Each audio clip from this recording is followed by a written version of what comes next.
제가 전에 만난 장로님이 이렇게 말씀하셔요. 그리스도인들은 어떻게 살아?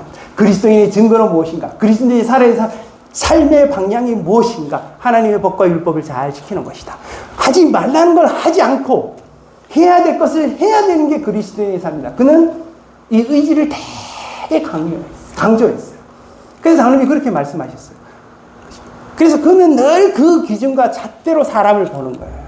아유, 저 인간은 정말 예수를 믿고 교회를 다니는데도 어떻게 저렇게 행동하냐라는 거예요. 늘 비판과 불만이 늘 따라다녔어요. 제가 보기에는 그 사람은 예수님이 필요 없는 사람이에요. 뭔 예수님이 필요해요? 그렇잖아요. 자기 의지만 강하면 그 법대로 살아갈 수 있는 자고. 그것도 그 기준도 자기가 만든 거예요. 하나님 보시기에는 어떨지 모르겠어요. 그분에게 뭔 예수님이, 뭔 하나님이 필요하겠어요? 자기 의지가 강해서 그 법대로, 의지대로 그것을 잘 지켜나가면 되는 사람이에요. 그죠? 하나님은 그걸 말씀하시는 게 아니에요. 하나님과 동행하는 것은 물론 그것을 포함할 수 있어요. 내가 하나님 앞에 약속한 것을 잘 지켜나가는 것을 포함해서 뭐겠어요? 늘 하나님과 소통을 하는 거죠.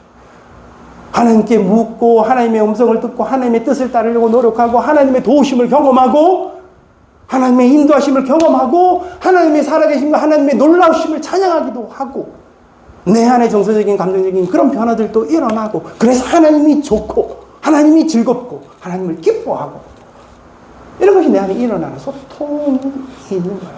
그죠? 이것을 뭐라 그래요? 살아있다라고. 살아있다. 죽어있는 자는 뭐 소통 안 하는 거예요. 내 마음대로 하면 되고 내 의지대로 하면 되고 내가 강한 능력과 그 의지대로 그렇게 살면 되는 거예요. 그죠? 하나님과 동행하는 것들이 바로 이런 거예요. 그래서 우리는 계속해서 시도하는 것들이 필요합니다. 하나님과 친밀함을, 하나님의 생각을, 하나님의 의를, 하나님의 말씀, 하나님의 뜻을 구하고 늘 하나님과 소통하여서 그 소통한 가운데 하나님과 함께 살아가려는 삶의 시도들이 있어요. 시도. 막 정신없이 살다가도 잠잠히 머물러 하나님과 함께 내 삶을 돌아보고 하나님 어떻게 해야 될까요? 내 삶의 문제에 부딪혔을 때 하나님 어떻게 해야 될까요? 내 마음대로 되지 않는데 하나님 어떻게 될까요? 근데 무슨 현장이나 삶이나 이런 것들이 바뀌지 않을 수도 있어요. 근데 하나님은 내 삶 가운데 어떻게 행하시는지 어떻게 말씀하시는지 그 현장 가운데 듣는 거예요. 경험하는 거예요. 정말 놀랍다, 은혜다. 와, 어떻게 그럴 수 있을까라는 것들을 삶의 25대 시동 가운데 경험하게 되어 이것이 하나님과 동행하는 삶. 그 동행하는